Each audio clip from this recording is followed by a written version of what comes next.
Yan, magandang araw po sa atin mga kabibe. So bali andito po tayo ngayon sa Kabukiran. Yan, ito, may baka dito.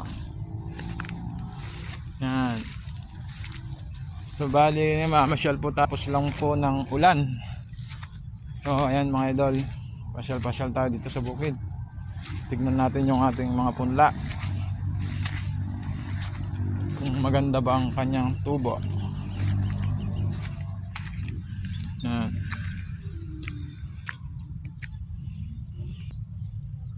Yan mga idol, yon sa yung punla po nila doon naulanan yan, kaya ang daming nasayang mga idol, kaya namunla ulit siya ng iba. Hirap po ang isang magsasaka sa palaran na ngayon ang pagbubukid mga idol, kasi mahal ang mga bilhin, tapos mahirap pang patubig, mahal din ang krudo, mahal na lahat. Tapos pagka anihan, presyo ng palay mababa,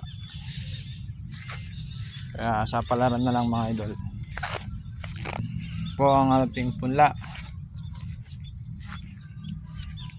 Maganda naman po ang tubo. Yan.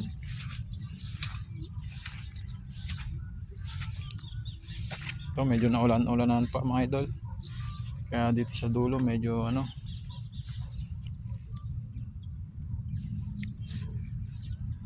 mangilan-ngilan lang yung nasa dulo mga idol. Yan. Yan.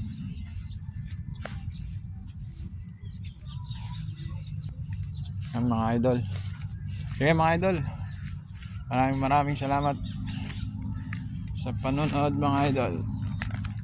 Please follow and like, subscribe po ng aking page. Maraming salamat mga idol, and God bless.